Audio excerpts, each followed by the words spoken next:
right, my dude. What is up? What's going on, brother? How's it going, man? Thank Not God too that bad, worked. I was like, right? what the fuck's going on? I mean, ask anybody that knows me. I'm tech illiterate, so that was actually better than that went smoother than expected. Sick. So, Dude. Well, let me say first of all, man, thank you again for joining up here and you know, once again accepting to take some time today. You know, digging into Extinction AD and kind of from the earlier days all the way through this badass record that you guys just put out, man. I really appreciate the time again. Thank you. nah, man, I appreciate you reaching out. I always love talking about our stuff if I get the chance to, which is not often. So I appreciate it. Well, look, man. I mean, we're gonna be starting, you know, kind of from the earlier days, and like I say, you know, I'm kind of trying to pace out a little bit as far as with the new record and talk certain tracks. So there was a couple of tracks, you know, that I kind of thought were standout on your part as far as this new record that we're going to be digging into as well. But yeah, like I say, you know, first of all, thank you for hopping on today. This is absolutely sick. Loving the new album, loving the approach, especially, you know, as far as from some of the earlier days and, you know, the stuff that you've had, and then this newer album comes and I'm like, is this even this is the same dude? Like, just absolutely, yeah. You know, a little bit of a different style to it, but loving it, man. It's awesome. Gotta get that light out of there. There you go. Yeah, no, man, it's it was an organic, like, kind of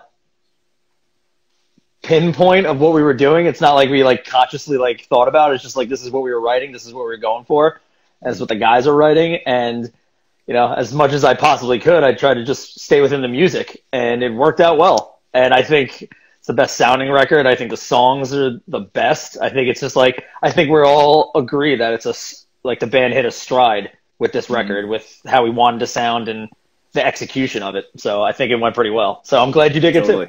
Totally. Absolutely. All right. So, you know, before digging, you know, any further into that, let's bring it back as far as I know that you knew Rick for some years, you know, kind of, you know, going dive bombing right into Extinction AD.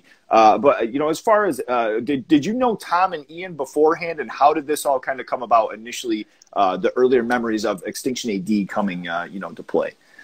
So I had a local band around the area in Long Island called Last Conviction with a bunch of my best friends. And, you know, Rick was in the scene at that point too, you know, albeit Subterfuge. And This Is Hell was kind of starting out and gaining some momentum at the same time that me and my friends were just like, you know, a local band that nobody gives a shit about. So we always knew Rick, and like, you know, we had mutual friends, you know, Travis from This Is Hell. We had mutual friends with everybody. And it's just like, at that moment, you know, when This Is Hell was getting the Trustkill deal and stuff like that, they were just people that we looked up to a certain extent. And also we were all peers, and, you know, we all got along. We all saw each other at shows. You know, there was like one house called The Flow in Smithtown where a lot of people were from, that just turned into a hangout where we had house shows all the time and just acting like complete fucking buffoons. And it was awesome. It's some of the best memories that I have of playing music. And it just kind of turned into, all right, this band's starting, who can we get? This band's starting, who can we get? We need this, we need that. And next thing you know, I was playing with a band out of Queens, and then This Is Hell gave me a ring, and I was psyched on doing it because, you know, at that point I was playing with somebody who I've seen do it. You know, he's been doing it, and it was just, it was a cool thing. It was a really cool thing. Now, was it initially just yourself and Rick? And that, because I think Ian came a couple of years after, right? Or was this like all of you guys? So it was like the last iteration of This Is Hell involved me, Rick, Peter, and who else was playing guitar? I think we kind of, and Travis. I mean, we kind of kept it almost a 4-piece for the majority of it. Right. Okay. And then, you know, when This Is Hell kind of decided to call it quits because of our show clothes getting stolen in South Carolina with Hatebreed, we're just like, all right, we're gonna stop. Did anybody ever tell you that story? I don't think so. No. So we were doing this really cool tour with Hatebreed, Job for a Cowboy, Every Time I Die, and what else was it? And Terror. It was it was fucking bizarre. It was a sick goddamn tour. Yeah. And I think one of the last shows, me and Rick put our show clothes on the hood of the van to dry, and they got yanked. They just got a fucking Stone just got yanked off the hood. And I think I may be wrong, but this is what I remember. I think it was that night as we were driving. It was just like, yo, I don't think I want to do this anymore. Because it was just like the icing on the cake. It was just like, it just wasn't like, the tour was sick, you know, the shows were cool, but it was just like, you know, nothing was progressing. It was just like, all right, maybe we need to take a step back. And if we're getting our fucking sweaty garbage pail clothes that stink like shit stolen, this is just making me feel even crappier about the situation. So I think that's like, so I think that's kind of when we took a step back. And then, you know, yeah. We reevaluated, you know, later on down the line, but it was at that point where Travis wasn't going to be able to be involved anymore. Oh, okay, right. And we're like, all right, maybe we want to do this. And Travis and Rick just, I guess, spoke about it, and I think we spoke about it in a practice space. So, like, you want to go for it? Sing and play guitar? And he's like, yeah. And, you know, we did what we had to do to find another guitarist. And that was Christian Beale for a little while. You know, he did Faith Killer, the first Beale. And then, you know, down the line, Ian came into play. And that's kind of how it started. That's where it went. And then as Pete, you know, started a family, did his thing, that's when Tom started coming into play. And that's kind of how the lineup now amalgamated. Sure. Well, now, did you know Tom from, like, the music scene as far as, like, Long Island or anything like that? Or okay. Yes, I forgot to mention that. So Tom played in a band, a really cool, like, kind of punk hardcore band in the same, you know, scene in Long Island called Up the Fury. And I played one show for them. I filled in for one show with them, and I thought the band was fucking cool as shit. And that's kind of really the extent of how I knew Tom, aside from the fact that he was one of Rick's best friends. Oh, okay. Okay. And that's kind of how it just went, you know. Dude was always a fucking maniac. He's hilarious, and he's just a fun guy and a monster bass player. And, you know, it was just, again, like an organic thing, you know. It was just like, you're around, you want to do this? Roll right in. And that's how it happened. You know, he played with This Is Hell for a few times, you know, towards the end. Mm-hmm. You know, it was just, no one's ever been, like, cold involved in Extinction AD, except for maybe Ian when we were looking for another guitar player. We kind of, like, saw him out, you know? Oh, but, okay. Got you. Yeah, okay. But kind of you know, pretty much everybody else that's been involved with the band is kind of just, like, you know, loosely been involved with the core group of people. Yeah. Okay. Nice. So as far as, you know, you guys, you know, first coming together, starting to jam some stuff, writing some stuff, was it something to where Rick already had, you know, some things, you know, set aside, written, or were there like some cover tracks that you guys kind of were feeling out things? How did that go about? So Rick will never not have a ton of material. Yeah, right. Ever. It's one of the most impressive things. It's one of the most pressing things. He's like, yo, I want to finish this song. Yo, I want to do the song. Hey, I want to. But then that's when he started, like, getting good at Pro Tools. And he was like, yo, I wrote drums for this song. Can you learn this? I'm like, yeah, I'll try. Let's go. But he always has material, and it's always fucking good material. So one of my first memories was, and I know he'll remember this because it always cracks me up, and he loved doing it because it cracked me up. Whenever we were on tour, he would show us, like, yo, I got this. Hey, I have this. And he would have his program drums in it. And, you know, half the time it was when we were on tour. I mean, for this purpose, for some reason, I'm really remembering being in either England or Europe when he was showing us, like, a lot of stuff. And I was either super stoned or super drunk or both. And he's showing me these songs, and he's air drumming. And the way he air drums just fucking cracks me up. It's so funny. It's like the cymbals are all the way up here all the time, so it's just like, and I'm just watching them, and I'm like, I'm not even really paying attention to the riffs of the song. I'm just like watching them, and I'm just like, just like cracking up. Yeah. But I mean, he always had material, and like the last stuff that either was going to be This Is Hell stuff, or hey, I have this stuff, I'm not sure if it will work for This Is Hell. I think the majority of that kind of turned into what Extinction AD was soon to become.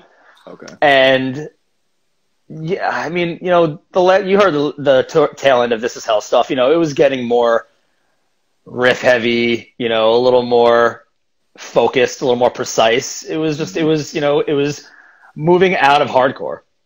Right, so even everything that he was writing, regardless, it was moving in that direction. So once, you know, the This Is Hell thing kind of fell by the wayside, everything he was writing kind of seemed to work for Extinction AD. Okay.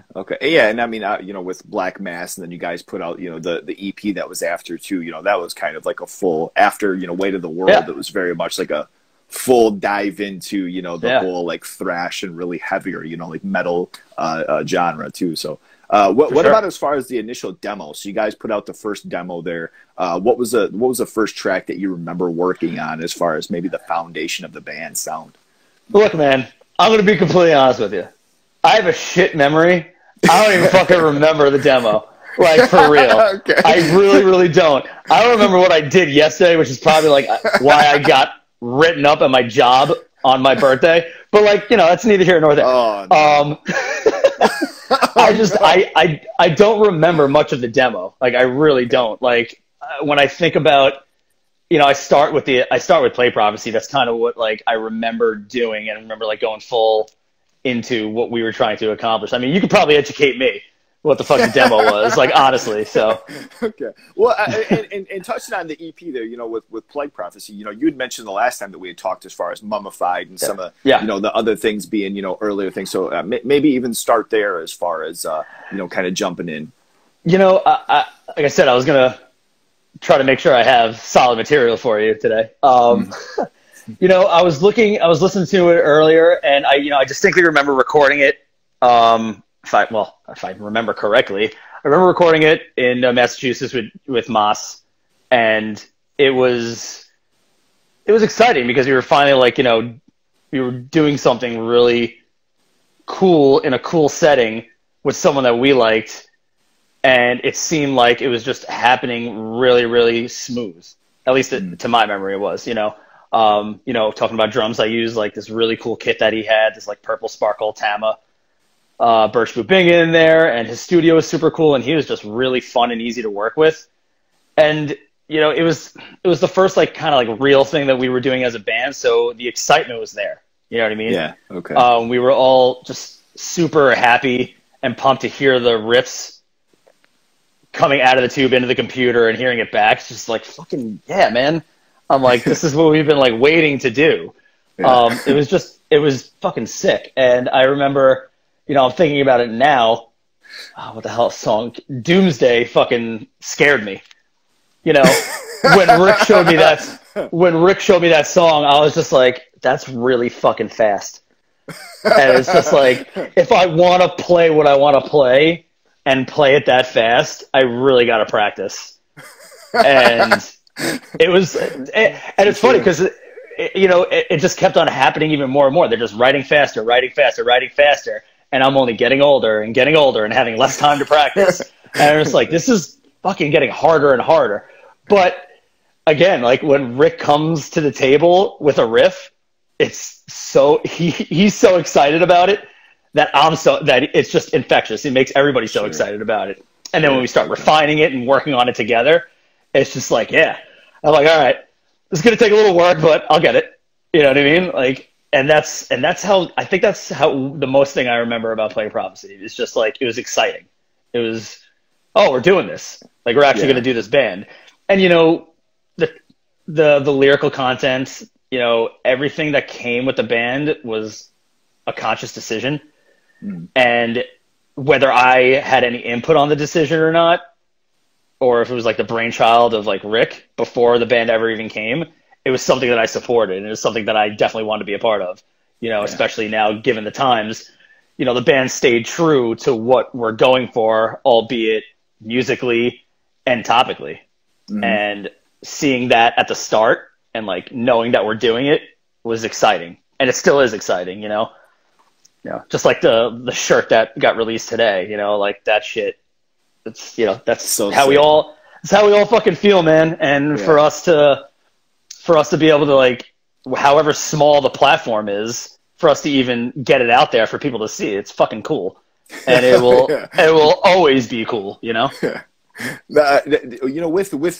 having the band and Extinction AD kind of coming, about, was it something where with the overwhelming, powerhouse of riffs and solos and kind of the full-on approach, jump into it. Was it something where you wanted to add a couple of more things as opposed to what you were in This Is Hell as far as drum wise or cymbals? Did you want to add some more shit to make it that much more ridiculous?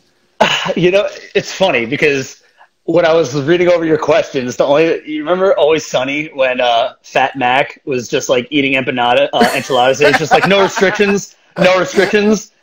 Like that's kind of what comes to mind because when we made the decision, or when the band made the decision to like go down the road that's away from hardcore, you know, it opened a lot up for Rick to play the riffs that he wanted to, and Pete to bring in his eclectic ideas towards riffs, which are so sick. Yeah, totally. And then as far as my playing, it's just like I would always definitely want to be, you know, outside of Four on the Floor, just doing this all the time, you know? And, you know, I had the opportunity. I had the opportunity to play drums the way I wanted to play drums and play the music that I really loved, which has always been metal and thrash. Mm-hmm. And the best part about it was, you know, aside from the times I decided to overplay, I didn't really get any shit from anybody about it. You know what I mean? Right. And like even in the beginning, I'll always remember. And I'll always kick back to the guys about this. Like, yo, when we started this band, you were like, yo, grab 2 rides, grab these splashes, grab all this shit. And then we get on the road, and it's like, yo, we don't have any fucking room for this shit. And I'm like, all right. I'm like, okay, all right, that's fine. But yeah, it was freeing. It was definitely freeing. You know, the riffs were open, they were bigger. You know, we didn't have to do, okay, here's a simple verse, here's a beat down part, here's a whatever breakdown ish type thing, and then we got to go back to a verse. It's just like, yo, let's get creative with the writing. And I mean, and even saying that, it's funny, and I'll listen back. It's like we really weren't fucking creative at all. It was like our first go around. We were just we were doing what we thought was like what we wanted to be doing, and then you know that's a logical progression as time. It's just like, all right, well, this is what we're gonna do. We're gonna keep on doing this. All right, we're gonna tweak this, add this, and it's just again constantly evolving to what we are today. And I'm cool with that path because I really like what we are today. Hell yeah. I mean, and I have to ask you, you know, because you mentioned as far as like the demos coming back of, you know, earlier stuff or whatnot, kind of listening or bouncing back off the computer. And Rick had mentioned, you know, when he initially gets those first demos, just playing them into the dirt, which I'm kind of the same way. Is that something with you too? You know, when you get those first copies back, you know, is it something where you just play the shit out of them, or do you kind of listen and, you know, all right, that's cool, and kind of move on with it? I mean, I'll always listen. I'm more of a final product guy. Okay. You know what I mean? So it's like I don't like being in the studio unless I'm actually tracking. So, you know what I mean? And it's also even the same thing. It's just like, all right, everything's done. It's getting put together. Like, I want to hear the finished product and then give my input, which is really not the way the process works. So it's just, but especially with the way rewrite stuff, whatever the demos are, I know 110% that it's been listened to and refined a million times over. So by the time it gets to me, my input is really going to be minimal as far as, and that's not saying that's not a bad thing, because I mean, I have no problem saying I play drums. I'm a drummer. I don't write riffs. You know, we kind of joked around about it the other night at practice. I'm like, yeah, I could write riffs. I'm like, I could just hum them and bring them to you. And then all of a sudden they both stopped. They were just like, all right, come up with one right now. And I was just like this. I got nothing. So it's just like, I trust my guys with what they want and what they want to accomplish, that by the time like the demos get to me, there's not much that I would want to add except for just the flavor of how I play drums. Sure. You know what I mean? And having that confidence over the years, as far as, you know, like knowing knowing your team, you know, knowing that like, hey, I'm going to come in and I have my part, and I know that that's going to be, you know, what I have to bring to it. You know, that is refreshing. I can say that for sure. You know, not having to bring something home and listen to it for hours, you know, and try to throw in my shit. There's a lot of times where it's the same deal, where it's like, I can, you know, pretty much go along with this, and I know that it's been fleshed out and it's going to turn out good. So I appreciate that. Yeah, it's good. And I mean, I'll bring my perspective. Like I always say this, and you know, whether it turns into an argument or not, it doesn't. It's like I kind of bring like the listener perspective to it because of that reason. Like, Okay. you know, Rick, Ian, Pete, everybody will like have their songs or their versions of the songs hashed out, and like it's their riffs. They wrote them. You know, they know how they want them to sound. So I'll do what I can in the path that they carved out. But if anything like screams out at me as an idea, I'll bring it to them. And more times than not, they'll be like, "Yeah, that's cool," or they'll just be like, "Nah," and that's cool too. So it's just like it's really like, again, like we've been working together long enough where it's just like we know each other's processes and we respect it, and we kind of just let it roll. And usually, like if somebody brings something really cool to the table, you immediately see everybody's face light up, and then we just figure out a way to add it, regardless whoever's song it is, and then it works out for the best anyway. Yeah. Okay. Yeah. Okay. So then you know, you have a couple of years later, you have 2015 where Faith Killer comes into play. You guys have a full length. You're fleshing out, you know, a full album. Were there certain moments in that album that were highlights to you? I mean, as far as I can certainly, you know, say my favorite tracks, but just as far as having a full album as opposed to, you know, a couple of songs here, demos. What comes to mind? What comes to mind? I gotta look. I told you I wrote stuff down. That's good. That's good. Fucking Christ! I just wrote it down. Where the hell was it? God damn it! Well, what I do remember the most is that we tried to do a "Lick It Up" cover from Kiss. Okay. And we predominantly scratched it because I was added into the backing like group vocals, and I really ruined it. So that's what I remember distinctly from that. Oh, shit. Yeah, no, it was pretty bad. Like, I don't think it'll ever get released unless we record it. But like, I bet if you talk to when you do the other interviews with the guys, like, I'm pretty confident that they'll say the same thing. I fucking ruined that cover. Do you not partake in the gang chants then? Is that something you set out? No, hell, no. Then nobody wants me in that. I mean, you hear the way I talk, dude. Like, I can't talk like a real human being, so why bother putting my voice on a fucking record? It's the worst.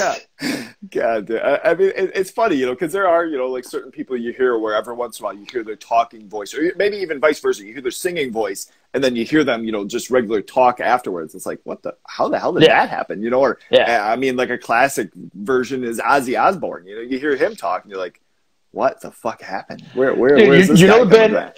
You know the band I Will Be Done? Oh yeah, yeah. Oh man. Fucking singer of that band is one of the funniest guys on the planet, and he's like this little dude. He's just super polite, and then he gets on stage, and it's like Anselmo 2.0, or like, what the fuck? And he also does an unbelievable Christopher Walken impression. But I digress. Oh, man. Yeah, touche. What I remember about Faith Killer the most was the studio. We did it at the Barbary in Jersey, like right on Lake Wallenpaupack, I think. Okay. With our dude Rat from like plays drums for I Am the Avalanche and everything like that. Okay. And he was super excited to do the record because it's like he loves his music, but he works with a completely different genre for the majority of the time. Mm. And the studio was fucking beautiful. We used unbelievable like microphone. The studio's been there for a while. We used like ridiculous microphones because it was an old church, and like the live room was where they had the giant stained glass thing, so the sun coming in, it was a really cool setting. I remember the song Faith Killer. I was just like, yeah, this sounds way too much like Get the Lights from Metallica. I'm like, we gotta tweak it. And it was just like it was like it took a battle, but there was a compromise because it's just like, hey, wearing influences on your sleeve is one thing, but and then we always do. But I remember we had a long conversation multiple times about that. I remember I need to get the record off my wall real quick because I'm fucking forgetting. Hold on a second. Okay. I can't remember what I wrote down or read it. Oh yeah, dude. Again, Crisis. Crisis is probably my favorite song off that record. Crisis Indefinite, because it is just the opening riff. It's so fast, it's so angry, and at that time, that's where we were. We're like balls to the goddamn wall, but precision. Okay. And I feel like that song really exemplifies that approach, like going really, really fast, really, really aggressive to the point where it's just like scary. But but the precision that, you know, Rick is doing on the guitar, and I really, really tried to like be as tight as possible as far as like my fills go. And that's probably my favorite song on the record. It's also, I think, one of the most difficult songs. And we played it a bunch live. I don't remember how it went over, but it's still like one of my favorite songs. It's my favorite song on the record. Next to, I feel like the obvious one is Rotten Pain, because that just always did well. Always did well live. And, you know, we played a show with Suffocation, did direct for them in Long Island, but so that was our record release show. We kind of just slated as our record release show. And like, that's probably one of my biggest memories from this band was that show, because it was so sick. But Rotten Pain just like shook the ground that night. Oh, shit. And I feel like that will always be my favorite song on that. But like, I think the song that to me like personifies the whole record would be Crisis. And then Prisoners is just so goddamn weird, and that was easily a Peter song. Like that was like the first approach to us being like, you know, a little more creative, little weird time signatures. Still think the song is sick. I like the video. I think the video is cool. Played it live a few times, but I think those three songs are the ones that stand out the most for me for that record. And you know, it's funny too, because like you have Instruments of Death, which I think we talked about before. You have that track where it's like easily become a staple. I know that you guys, like, I went and saw you, and that was the closing track. You know, it's kind of one of the bigger, you know, songs through like the band's catalog. But that is still a song, dude, where it's like the first snare hits I can be listening on shuffle like to just multiple albums. I'm like, oh fuck. I'm you know, you're damn near about to crash your vehicle if you're driving. It's trouble. Love it. And that's another thing that we decided was going to be a thing for the band, was starting off songs with snare hits on record. Dude. Fucking rules, man. It does. It absolutely does. The anticipation that you could get from 4 goddamn quarter notes, like especially if it's like a first listen, and I'm speaking from experience. If it's a first listen and it's a band that I'm either just getting into or that I'm already into and I haven't heard this yet, and it's starting off with snares to count it in, I'm going to be like, what the fuck is about to happen? And then just explodes. I think that's like, it adds to the anticipation of the song. Totally. Absolutely. Yeah, and the other tracks, I mean, that you mentioned too, Crisis, you have Prisoners. I mean, the album, there's so much, you know, absolute like fire that comes along with it, not even commenting on the cover art. But you know, with that album, you know, for sure. Instruments of Death, even still today, I'm like, oh fuck it. I was so happy that you guys played it live too when it's on. Yeah, we still do. So I mean, it's definitely one of the songs that has been in the set consistently for the duration of our band, you know? Yeah, I think Ian said that that it might be getting taken out for some of the newer material. I was like, yeah, because the newer material fucking rules, man. Touche. Yeah, all right. Well, we'll keep that battle for another day. I mean, you also got to remember we don't have that much. We're not playing to thousands of people that want to hear the old shit. You know what I'm saying? So it's just like we gotta go after it. We gotta grab people by the throats as soon as possible. I love that. With, you know, so kind of moving on from there, Decimation Treaty, we dug into, you know, the previous time that we talked to. That was kind of the most, you know, recent thing we had. Chaos, Collision, Carnage, and Propaganda. We have that bad boy. First of all, let's talk about this video for Collision and playing drums in a goddamn van. How did that go? How was the experience of that? Was it more than you thought? I mean, the whole, honestly, damn near everything that had to do with that EP was out of necessity and being resourceful because of the circumstances. You know, everything was in the middle of a pandemic. We recorded it in Ian's basement. Ian engineered it for the first time, his first go around at like going for like a full engineering project that would get released. And you know what? He fucking knocked it out of the park. You know, he really did. He busted his ass. He went for it, and it came out fucking great. And I feel like even the sounds of that EP is proper progression from the last record. Like, it really just sounded like that. And as far as recording it was, again, you know, we didn't see each other. We didn't get a chance to practice with each other. These guys had these riffs, these songs. They worked it out. They sent it to me when it was done. And then I went to Ian's house one night, threw it all together, added my 2 cents where I could, and that's really how that happened. The video, honestly, was Peter's idea, if I remember correctly. And I was just like, all right, let's just do, like, you know us enough, man. We're a bunch of fucking assholes. We're a bunch of just the goofballs. So Pete had this idea, and he, you know, took his kids' toys, you know, used those, and then we're just like, and in the middle of the pandemic, or in the beginning of the pandemic, I was lucky enough, I bought a house, and we shot it in my driveway in the van. Oh, no shit. Okay. That's what it was. Like, we didn't drive anywhere. We just left the van there. And then I put like a floor tom with no legs, shoved a towel into the snares, had a hi-hat and a crash. And when the cowbell was needed, if you see the hand that brought up the cowbell, yeah, that was Tom, just hanging out out of frame.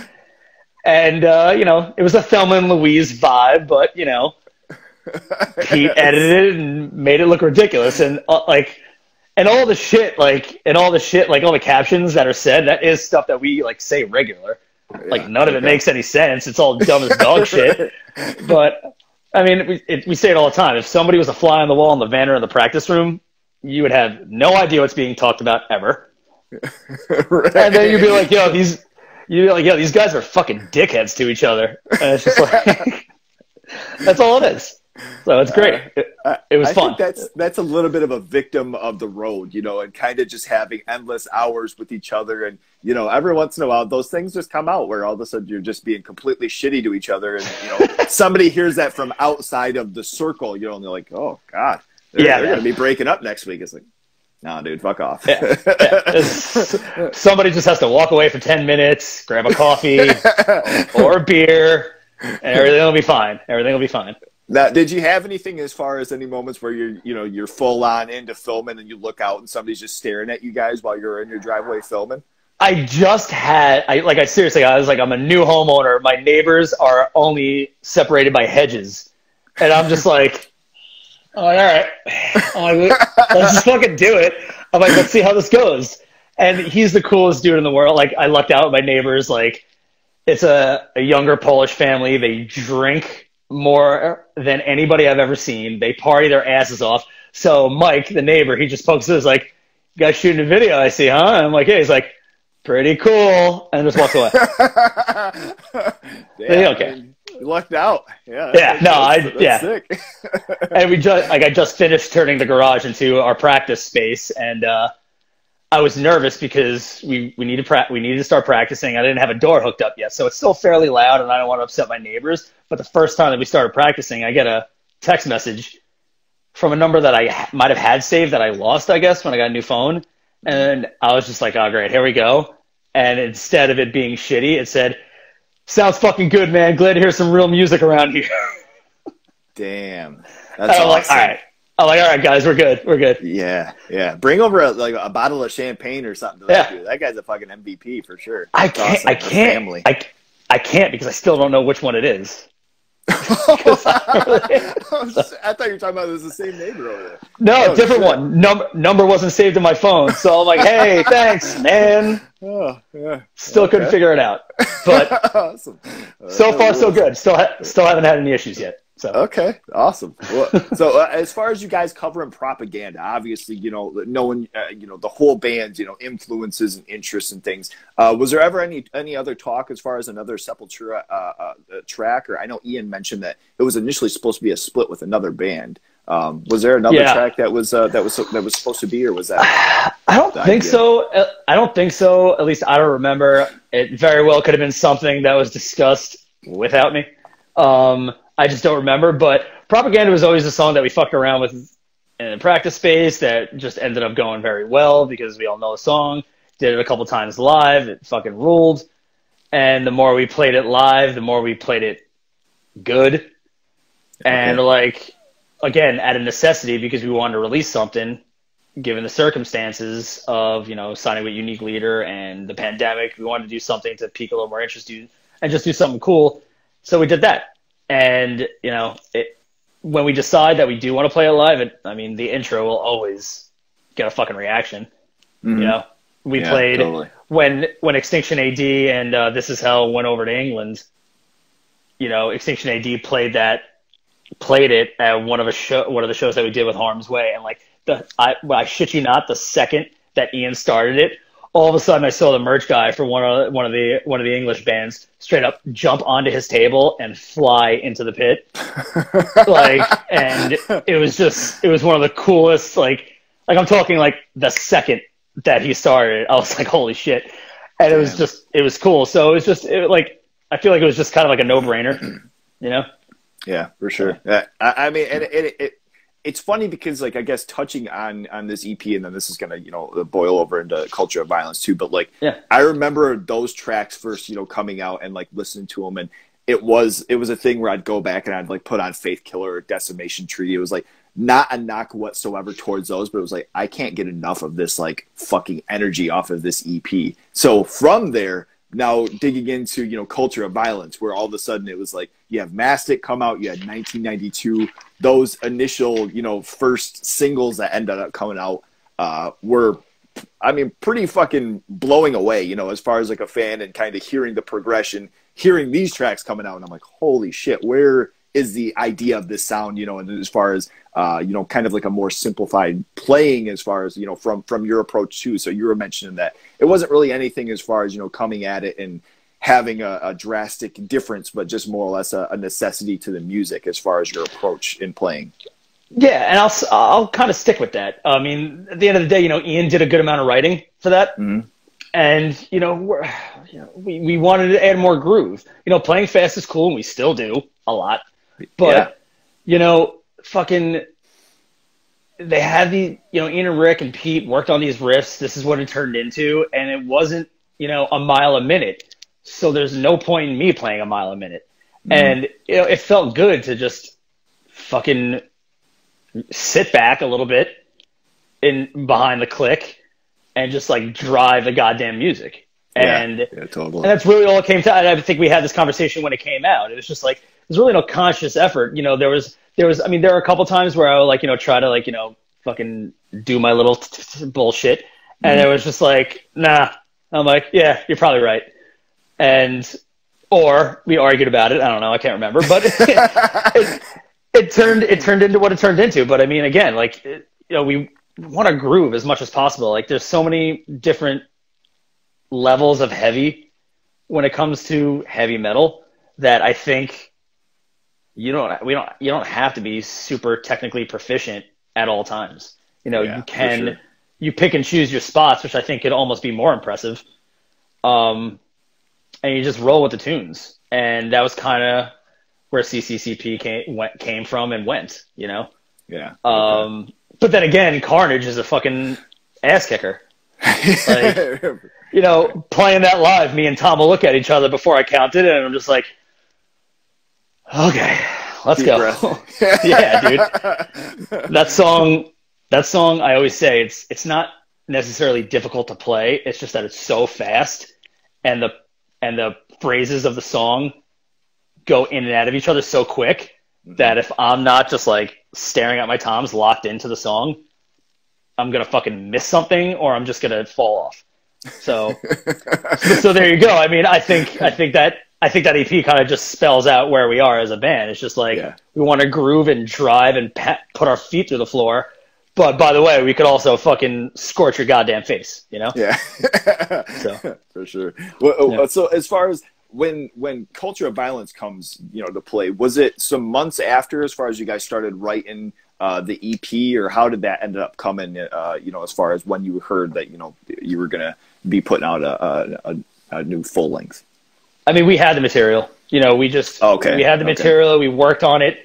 You know, the guys sifted through exactly what they wanted. They fine-tuned what they wanted, and then we figured out how we want to go about picking and choosing out of all the songs that we had. You know, the EP, if I remember correctly, because my memory is shot. Those songs were all in a basket with the songs that were on Culture of Violence. Oh, and then okay. and then when we put out the EP, or a couple, I think Ian and Rick just continued to write. A couple more songs came out, and they're like, all right, we're gonna add some of these songs. And like I took out a couple songs that we already recorded. Just I mean that's one thing I'm so utterly impressed by. Rick, Ian, and Pete, and they're always writing, and the quality is always there. It just needs to be, fine tuned and worked out. So the songs we had for quite some time, figuring out the track listing, how we want it to go. That's probably what took more time, Yeah. Once we realized we were going to be able to record, we just had to find the time. But we recorded, what was it? Almost half the record or all the drums right before the pandemic. Like I'm talking like days before the pandemic shut down everything. Oh, so damn. So I think again, memory. I think our tour with Fifth Ward Autopsy and Die Artist Murder got canned. And I think we went to the studio shortly thereafter, like the week that we were supposed to be home, we went right into the studio. So that was like when the world was figuring out how it was going to deal with this. And then once the world realized it was going to shut down, we were just like, yo, we have to finish this. We have to finish this. And I think we majorly did finish everything that I was supposed to do. But then once we were able to get back in there, I went back in there and finished a couple of fresher tracks that we thought were better to get on the record. And that's what happened. Damn. Yeah, it was stressful. Does anything come to mind as far as like the earlier tracks that were going on to this full length here, as far as where like maybe even the singles, or I know Culture of Violence, Ian had mentioned, wrote the majority of that track. Yeah. Culture of Violence, again, I think was one of those ones that we added towards the end. Okay. Yeah. 13 was a song that we always had for a while. Okay. All right. And that was a song that we were all excited on, still excited on. I know you wrote that in one of your questions, and what do I think about every time I hear that song? So what I think about every time I hear that song is like, think about like Ren and Stimpy or cartoons of the like. You remember how like they would shoot one of those cartoon characters on a horse, and the horse would be moving, the bottom torso would be moving, but the head would just stay still, and he'd just like sit, and like he would just be like looking at the camera, and the frame would be like the head, but everything else is moving while the horse is galloping. That's what I think of whenever we play 13. So that and Lamb of God, obviously. Yeah. Okay. So but yeah, 13 was always on there. I mean, the majority of it just always really have been there. I remember working on Strangled for quite some time. Okay. That was a bitch of a song. National Disaster, I think, was towards the end, but that song was like a difficult one, and for me personally, I was just, because I think I had trouble with it. I was just like, what is this song? And then when I heard it and listened to it when it was done, I was like, this song fucking rocks. Hell yeah. Those beginning riffs is just like exactly what we were talking about when we started CCCP. It's just like just driving. Yeah. Okay. With, I mean, and knowing yourself as far as being the Slayer fan and thrash fan, the track Behind the Times, that song came within my first listen. I'm like, what the fuck? Like, that was another next level moment, like National Disaster and 13 hearing for the first time. What comes to mind as far as hearing that track? That was one of the first ones that we had, and we played it live quite often. Oh, okay. And I think, I mean, the end was just so goddamn cool, Yeah. Again, the lyrical content, important stuff that we were all really feeling, especially over the pandemic and everything that was fucking happening over it. Right. It was a really almost like cathartic song for me, because it was just nice to be a part of something that is a piece of art that specifically screams about what I feel and what I, think the majority of the guys in the band feel, and we're getting it out there. And it's not just me writing some long-witted asshole post on Facebook or Instagram. It's like, here's here's an actual piece of fucking art that really shows what we're about and what we feel about the situation. And that was one of the most exciting things about that song. And then the song itself, like you said, the intro, just like, yeah, very Slayer-ish, and just anytime those harmonics come out of guitars, it's just like, yes. Yeah. Like, I mean, even last night, me and Ian last night, we saw Exodus and Testament out here on Long Island, and it was just like every single time they hit like something like that, it was just like your head goes back, fucking look over my shoulder and just like smile at him because I know he's staring at Holt, just like fucking picking up the guitar from the whammy bar and shit like that. It was fucking rad, man. So to be able to do what like your kind of idols do and have it released for people to hear is always an exciting thing, in my opinion. Like seeing Lombardo play last night. I don't even remember the last time I saw him, but seeing him in such a smaller space in my home area, it was just like, fucking goddamn it, man. It was so goddamn sick. And it was invigorating, you know what I mean? Like, I got there and I was just like watching it, and I'm just hands crossed like an old asshole, but I'm smiling ear to ear. Yeah, I'm smiling ear to ear because it's just so, God, watching him play, it's just like, it's so goddamn awesome. He's still so good. It's like nothing changed. So, yeah, I'll always want to play like that and always want to sound like Slayer. Dude, and it's cool too. I mean, as far as like having the influence and having, to where like some bands I feel like you listen to and it almost feels like it's like kind of more of like a cover, where you hear like, oh, I think I've heard one of these riffs before, but like a track like Behind the Times, that comes and just like the play out of it, the riff and everything. I'm just like, oh, it's what I wanted from, like from a track like that, but still in and of its own right, and I think that's what I appreciate about the band so much is like you have, the influences and you have the different things, but it's, you have your own approach to it, and that song was definitely a huge, fist pump when initially listening to it for sure. So I wanted to mention that for sure. Is that your favorite track on the record? I think National Disaster, honestly. Between that and Behind the Times, that's I think it was like when the verse comes in and it just the chugging and speed of it, and oh man, that song fucking rules. Yeah, the song is pretty fucking cool. Absolutely love it for sure. What about as far as what did you play? Did you play anything different as far as in the studio? Did you have a different setup, or was it the studio kit? And what do you remember? I've been kind of working exclusively with Zildjian now, as far as cymbals wise. Because one of my good friends, Eric, is the main dude over there, and just it's also a fucking it's Zildjian. Work your ass off to try to get to Zildjian. You know what I mean? Yeah. For real. And that's really same Tama Birch Bubinga kit. Actually, all right. So I used the 10, 12, 14, 16 Birch Bubinga kit. No, I'm wrong. I used 10, 12, 16 Tama Birch Bubinga. On my left side, I used a 14 acrylic four-tom from Ray, who engineered the record, who's also the drummer of Moontooth. I used his 14-inch acrylic floor tom, and then I grabbed my 18-inch GMS floor tom, and I put a kick drum head on it. And I used that for like specific ass beater parts. Holy shit! I didn't use two rides for this. Stuck with the one, but I did use two Chinas, so I could pull this move. Sure. Also, just for panning purposes, it just sounds better when I can just like chime in and chime out with different Chinas on different ears. And then I got a little ignorant with in front of me. I had two splashes and a stack. So it's somewhere on my Instagram, like the panoramic shot of my kit is pretty obnoxious. I mean, if I had the ability to play that live, I would, but I don't.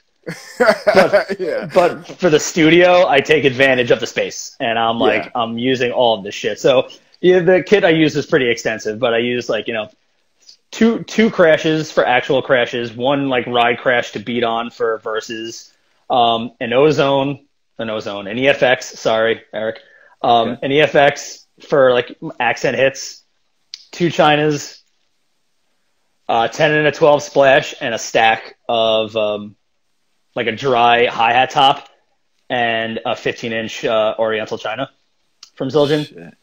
Because, again, like the really fast parts that are really fast, I find it easier to – the really fast parts that are double kick heavy, I find easier to play when I'm open like this as opposed to like this. Because then all of a sudden your posture goes to hell when you're like – or at least mine does, which is probably something I need to work on. But, like, having it open like this when I'm really, like, throwing 30 seconds at a fast pace, it just seems a little easier. So that's really the main reason why I got the stack. Okay. Got you. Yeah, it has more of a hi-hat sound than it does like a quick little sound. So I mean, it was a big nasty, hit. you know, it's sick. Yeah, you have lots of different drum. I mean, I guess it's always been around. You've always noticed it, but I feel like more recently, within the last 5 years, I see tons of drummers, not even in the metal world, that have stacks. Yeah. You know, as opposed to a China or something. You know, it's like, oh, all right, that rips. Shit, it sounds great. So why not? Used right, it sounds awesome. And there's so many different variations, and there's so many different variations of it, and you could pick and choose what you want it to be. Like, I don't want something like like Garska from Animals as Leaders. He has like 2 or 3 because he's flying around the kit at all times, and like he probably has them for specific notes, but they're nice and quick. But then you have like Thomas Hawk, who's just constantly writing on either a Crash or a China, but wants to ride on something different. So one stack for this verse, a different stack for that verse, and they all work. So it's you know, it's all taste and what works. Yeah, I love it. So as far as, you know, this wrapping up here, you know, with talking some sick Extinction AD today, I wanted to do, you know, the old March Madness again. You know what I'm saying? We wanted to dig into to Mike's favorite track overall. Starting out with the demo, if you have to pull up the old iPod or a CD. You know, you're gonna have to give me a second. Fine. Hold on, you gotta give me a second here. That's good. I still, man, I'm a dumb fuck. Don't remember. I don't really remember I don't remember anything about the fucking demo, dude. I really don't. If anything, I mean, what's the coolest title that sticks out? Nothing sticks out in my mind, and I'm probably gonna get crucified for this, but nothing sticks out in my mind. All right. We'll edit it out. I didn't even ask. You know what I'm saying? All right, good. We'll Plague Prophecy. Plague Prophecy. I dig it, dude. Honestly, I go back and forth because we talked about Mummified. Yeah. And the way that kicks in after the intro, I feel like, and I said this and I'll always say, it sounds just like a fucking wall of just sounds. But I've said that before, and I really think the title track, Extinction AD, I think like the name song, I think is so cool because it's just a really well orchestrated song. Like the different parts, the transitions, like I always listen to it. I'm like, God damn it, this song is so sick. Why didn't we play it live? And then I remember we played it live a few times and it just, you know, didn't really go over. Oh, okay. Like it was impressive. It was kind of like an impressive song, but you know, when we're playing to not that many people, I don't really need them to be like watching and be impressed. I want them to fucking, you know, wild out a little bit. You know what I mean? Yeah, right. So right. it was, but I think that honestly is probably my favorite song on that record. Sick. Rules. All right, Faith Killer. What do you got on that bad boy? Spoke about it earlier. It's a tough one. Rot and Crisis. I don't know. Man. What if you had to pick one between Rot and Crisis? What would you pick? I mean, I'd probably say Crisis. All right, because I think so too. Because Rod and Pain, like I said, Rod and Pain is probably the easy choice, but Crisis is just like, yeah. I think I'm gonna go with Crisis. I'm with you on that one. All right, Decimation Treaty. You got this bad boy. What's your favorite track? I want to know your favorite track on Decimation Treaty. Dude, I mean, it might not be popular, but I love the instrumental. I absolutely like. It is so like ridiculous and fucking long. But anytime I can like get away with showing like friends different, like the band in general, I'm like, you got to start here. Like this is my bar. Like that's where you introduce. That's when you introduce your friends to. That's their introduction to Extinction AD. Look, there might be like, you know, a couple other tracks, but if there's going to be 3, that's going to be in there. That's absolutely awesome. I love that. I fucking love that. I think my favorite song on that, I don't think we ever played it live. I think we might have played it live once, is Rats in the Attic. Oh, yeah. Hell yeah. That song was hope that one day we get to play that for like Okay. a handful of people, and by handful I mean like a few thousand, because that'll be like Go a off. chill moment. Yeah, that would be like a fucking goosebump moment. That song is, I love that song. I love that Totally. song. Good choice. All right. Chaos, Collision, Carnage. Obviously, I mean, you could say propaganda, but slight cheat. No, I'm gonna go with Carnage. Carnage. Sick. I think Carnage, because when we were doing it, I was just like, yo, guys, I can't play this. This is too fast. And then I did it. You know, I think I left work and went straight to Ian's basement, and I'm like, all right, let's go. And went right for it. And the shit that I thought that it was just like, it's not going to work. It's not going to work. I'm not going to hit it. I hit it, or like 90% hit it. And, you know, Ian did what he had to do as far as engineering and editing, and we worked about a bunch of things. And I'm just like, all right, let me just clean this part up. And then once, like, you know, he did compressed everything and made it sound good where all the toms weren't boomy and stuff like that, I'm like, okay, this sounds like the way I wanted it to sound like. And Sick. it's just like a million miles a minute, but so, in my opinion, well written, that I think it's such a cool fucking song. It's such a cool song. Yeah. I mean, as a listener, there isn't any moment where it's like, I don't feel like this part was quite hit. Like, that's, you know, one of the things where maybe even the speed or, you know, the aggressiveness behind the playing from all parties, even if there is a moment, you know, where it was like, I think I only got 40% of what I was supposed to do there. It sounds tough. It sounds good. That's the best part about only doing 4 songs. Right. You're not thinking about the other 6 to 8 that you have to try to fucking get done. Like, we were able to like focus on 4 songs. Yeah. Hit totally. them, hit it, and move on, as opposed to, all right, we'll circle back to this. We'll circle back to this. All right, we'll fix this. We'll fix this. Like, I don't want to fix anything. Like, I know that comes with it, but I don't ever want to fix anything. I want to hit everything that I'm supposed to hit. Right. And Carnage took some time, but I feel like I did it. Yeah, sure. Okay. Cool. Culture of Violence. What do you got on that bad boy? Culture of Violence, in my opinion, is easy. Heads Will Roll is my favorite song. Is that weird? Dude, no, I was just going to mention, I was just writing it down. I've watched a lot of reviews online, and I feel like probably 10 or 12 videos that I've watched or interviews or something, or reviews that I've read online, everybody mentions that song. And I love it, don't get me wrong, but like, that's not the one, you know, from all like the whole catalog of the album, but I'm like, oh shit, okay. Yeah. You know, and it's awesome. It's, I mean, totally sick, not to take anything away from it. No, here's what I think. And I had this conversation with the guys before too. Like, what do we want to add? Or when we were picking out songs to do a video for, right?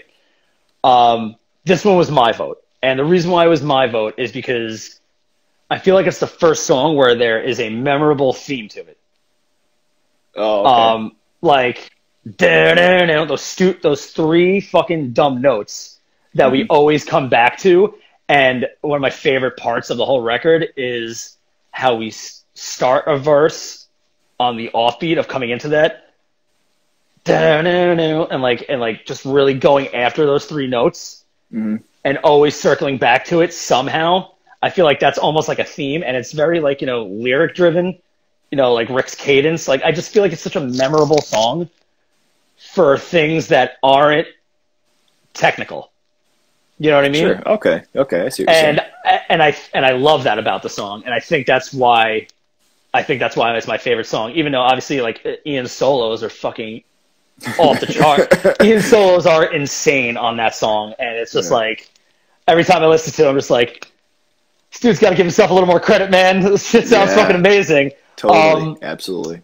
But I think because of the solos, I think because of like the theme and the ability for that song to like stick in your head, I think that's why it's my favorite song. And then the end is just so ignorant. Yeah, I was just saying, I mean, the ignorant ass beat down part at the end. That was one of the cool things too with it. And like, I think it was kind of funny when Mastic initially came out, because the part toward the middle where there's like the cutout with just the drums and the bass.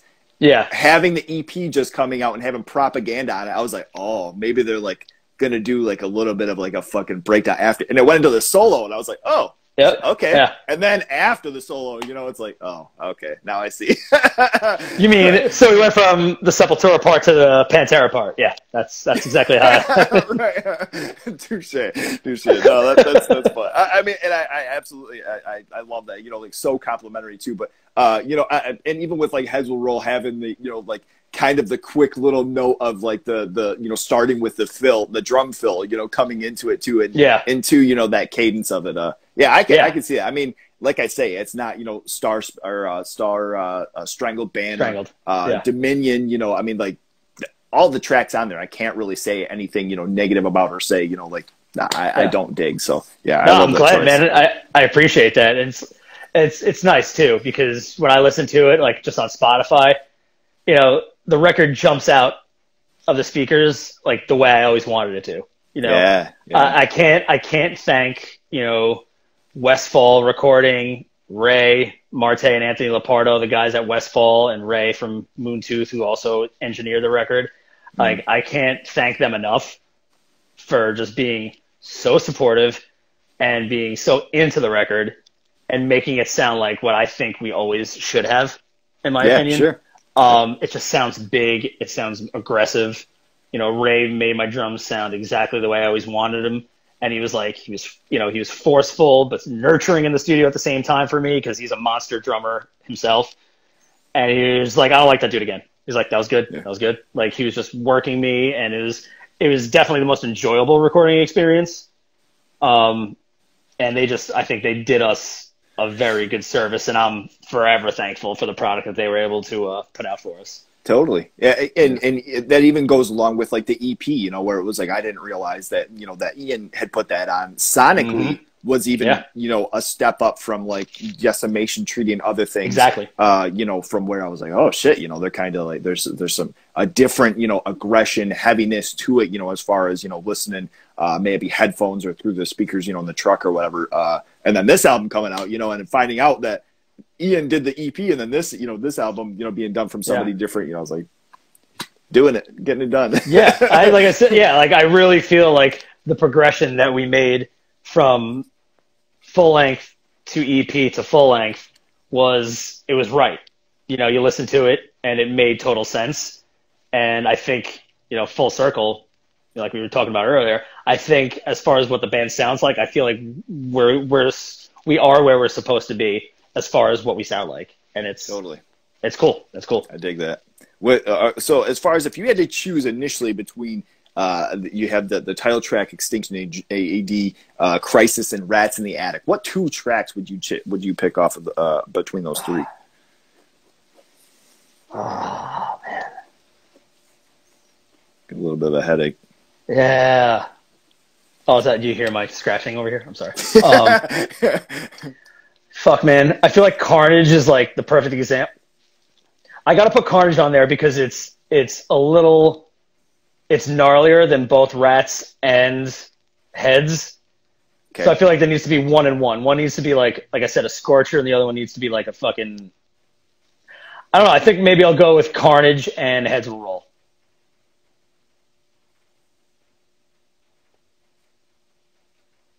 Out of those two, though, which would you say? What's the winner? What's the banger for you, man? What's the top tier?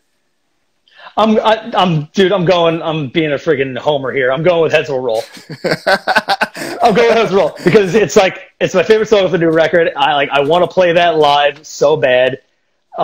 It's just, I feel like it just, I envision so many cool things happening in front of a fucking crowd with that song. You know, Carnage, while it's amazing, that's just like, we play that and Rick makes sure we have a circle pit and people doing push-ups in the middle. And I'm fine with that. And that is amazing and I love it. But I want to play Heads Will Roll and see a few 100,000 fucking people just banging their fist and screaming, oh, just like every cliched metal show. Like, I want that.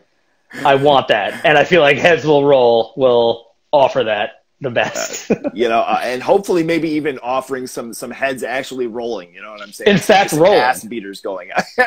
Dude, you see the end. Like, come on, let's think about this. You could see Rick berating a giant crowd, telling them to separate, and get a Wall of Death ready. And when the end part drops in, like, you could see a few thousand idiots wishing that I was part of that crew, beating the hell out of each other, and hopefully taking my head off. Like, I would love it if my head was the one that would roll to that song. Like, I want that. That's what I want. I feel like somebody's going to edit in, like a moment in maybe Braveheart or something of an epic battle, where that'll be infused in there too. So yeah, great choice. It's such a solid album, man. I'm so fucking excited for this. Whatever comes, with the future. Thank you again for the time. This interview is going to be on here in the next couple of months. I'll have it on my YouTube and promote it and whatnot. And sure. Thank you again for the time, man. This has been so awesome. Thank you so much. This was fun. I always love talking to you, and I appreciate your continued support. And anytime you want to have a conversation with me and let me bore you for an hour, I'd be happy to do it.